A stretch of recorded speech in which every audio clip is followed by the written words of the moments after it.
mo lẹ́ ó bá ń pè lówó ẹ̀rọ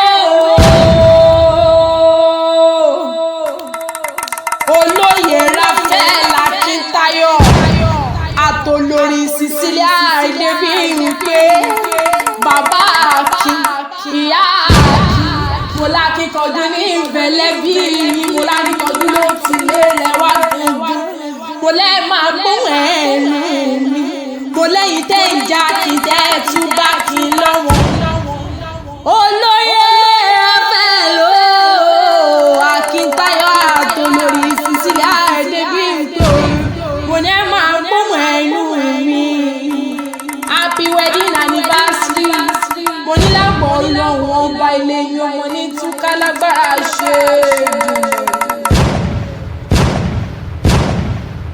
ètò ìgbéyàwó láyé ọba olúwa ló fi lélẹ̀ pẹ̀lú àṣẹ ni.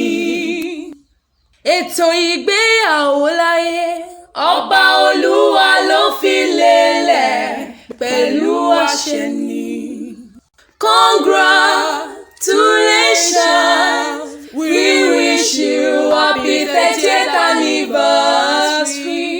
Congratulations, we wish you happy 30th anniversary. Happy 30th anniversary, oh! Mo ní ìgbéyàwó yín pọ́gbọ̀n ọdún lónìí, mo ló pọ́gbọ̀n ọdún lónìí o. Mo ní lágbọ̀ ọ̀rọ̀ ohun ọbẹ̀ máa bára yín kalẹ̀. Mo lẹ́ máa lọ́ra yín gbogbogbogbogbò lágbọ̀ ọlọ́run ọba. Mo ní mo kó láàdé, mo ní mo kó lóye. Mo ní mo kó lóye Raphael Akíntóyè. Mo ní mo kó lórí Cecilia Adébíyìnpé. Bàbá Akin, ìyá Akin. Mo lẹ́yìn tẹ́ ẹ jákin tẹ́ ẹ tún bá kíákíákíákí rẹ̀ ń bí lọ́mọ. Mo ní ẹ máa gbóhùn ẹnu mi. Mo ní àwọn mìíràn ló gbé mi wá. Sweet 16, Mr. and Mrs. Elizabeth Oyinwọlá. Mo ní ṣe báwọn méjèèjì ló gbé mi débí.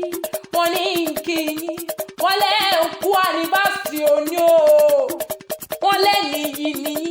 Wọ́n ní lágbọ̀ ọlọ́run ẹ ò ní tiẹ̀ ò ní tẹ́ ò ní tẹnu gbóbi ọwọ́ lágbára ṣe dùn. Wọ́n ní kíyìn, wọ́n ní kíyìn o. Ìjẹ̀ṣà ní mèrè o. Ìjẹ̀ṣà ní mèrè o. Mo lọ kọ́ gbé mi pàdé bàbá tó bí yín lọ́mọ gangan. Ìlàrí àti mẹ́sì ilé mo ní ṣe bóun ní ṣẹlẹ̀ bàbá tó bí yín lọ́mọ gangan. Ìjẹ̀ṣà ní mèrè o. Ìjẹ̀ṣà ní mèrè. Ọmọ Iléṣà o. Mo ní ṣe bẹ́ẹ̀ lọ́mọ Atẹ́nigbọ́lá. Onílù òbí ọmọ ẹlẹ́ni ẹ̀wẹ̀lẹ́. Mo ní ṣe bẹ́ẹ̀ lọ́mọ ọlọ́sọ̀ọ́ ẹ bá rí ẹra fún mi. Tó fi kọ́ ọmọ kékeré ìlú yẹn wuyì pọ̀pọ̀ lójú ogun ní fọ̀ǹdà mọ́kànlá. Wọ́n bí wọ́n ti ń kàn bàbá yín tí wọ́n fi ń kó jáde lápò.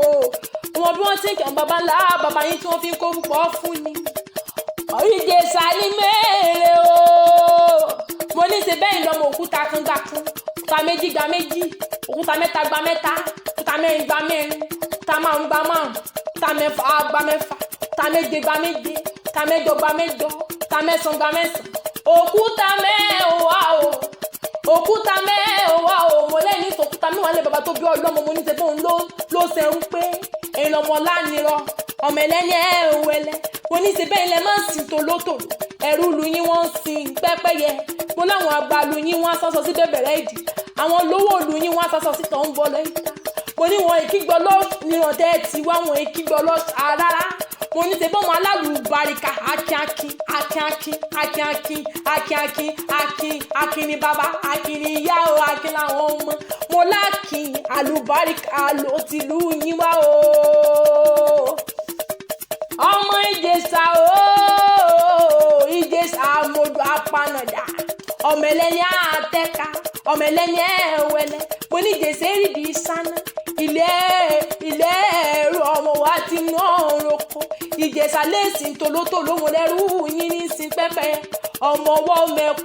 Aláǹgbọ̀ ọmọ àdókò ọmọ àgbàgbà èdè ni mọ́lẹ́bí kọjá di àìtara gbà o.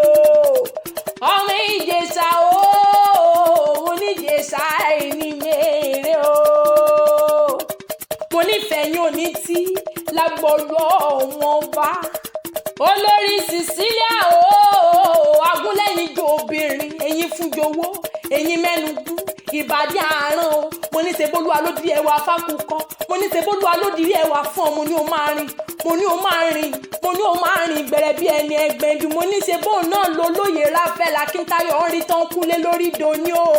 Mo ní o máa gbóhùn ẹnu mi agúnlẹ́yìn jo obìnrin. Mo léyìn fùfẹ́ nu rẹ̀ a máa dá lọ́rùn, a máa mú kọ̀ọ̀kan wá gbóná yàyà dúdú oṣù. Mo lo dúdú bíi kóòṣì, mo lẹ́wọ̀ ààrẹ ń tanná jáde wọ́n tó mọ́ wọ́n ṣe tí gbogbo ọkùnrin ń pa lọ́lọ́. Bébélé Yorùbá jáde yáyà jálè ẹni. Mo ní ṣe bóun náà ni bàbá olóyè ń rí tán kúlé lórí òun ni ó máa gbóhùn ẹnu mi. Mo ní ìfẹ́ yóò wá ní kú, mo lọ́mọ ará yóò ní bomi paná ìfẹ́ yín tí ó lágbọ̀ọ́lọ́ wọn bá. Mo láyé ò ní rí di ẹbí yín lágbára ṣe dùn. Olóyè olóyè Ráfẹ́lì Akíntayọ̀, mo ní ṣe bẹ́ẹ̀ ni mo ń ké sí. Bàbá dáadáa, bàbá rere àbíwá pẹ̀lẹ́ bí àìdàgbà. Mo ní ẹ máa gbóhùn ẹnu mi àgùntàn sọ́dọ̀ ọkùnrin. Mo ní ṣe bóun náà ni mọ́mí wá ń kúlé lórí de ní o. Mo ní lágbọ̀ọ́lọ́ wọn ọba ìfẹ́ yóò wá ní di lágbára ṣe Èdùmàrè. Mo lórúkọ yín Fọláhàn, orúkọ yín Fíkẹ́hàn nítorí ẹ̀ fún gbogbo ṣe wá. Mo lákìyàn o, mo lákìyàn o. Mo ní o máa gbóhùn ẹnu mi akíyàn akíkanjú ọkùnrin. Akin ló bírú ẹ lọ́mọ, Akin ni yeye rẹ gangan, Akin ni bàbá rẹ gangan. Ìyá rere àbíwá pẹ̀lẹ́ bí àdàbà. Mo lákin ni bàbá tó bí ọ̀rọ̀ lọ́mọ, mo lákìyàn Akin ni gbogbo ọmọ tó ti inú rẹ̀ jáde. Mo láwọn ẹbí dáadáa lóní kínkì, àwọn ẹbí Oyínwọlá, àwọn ẹbí dáadáa, àwọn ẹbí onínúure, àwọn abáláyọ̀yọ̀. Wọ́n ní ìwí fún yín wípé ẹ ṣé tẹ́ ń fẹ́ràn wa, ẹ ṣé o. Mo ní ìbáṣepọ̀ ẹbí méjèèjì wá ní bá ìjẹ́ lágbára ṣe Èdùmàrè. Mo ní mo máa kórè àdé o, èmi ò jẹ́ra dé fín. Mo ní mo kórè àdé. Mo ní ṣe bẹ́ẹ̀ náà lọ́mọ wọ́n mọ ẹkùn, mo ní dọ̀fin ọ̀rọ̀ ọmọlára ti ń dára. Mo lára alẹ́ máa dá ẹ̀ ní báwọn dáràn ò lágbọ̀ọ́lọ́ wọn bá. Mo ní ṣe bẹ́ẹ̀ náà ládà lóye bí òyìnbó àrìnbẹ̀ bí ẹ̀yìn ẹgbẹ̀ndú o. Happy wedding anniversary o. Mo lọ́gbọ̀n ọdún kì í ṣe wàsá. Mo lọ́lọ́run tó ń bá yín rìnrìn àjò náà á bá yín rìn ìjà lágbára ṣe Èdùmàrè. From Tianke Voices, we wish you happy wedding anniversary o. Happy 30th. Mo ní lágbọ̀ọ́lọ́ wọn bá ire lọ́dẹ̀ ẹ̀yìn o. Happy 30th anniversary o.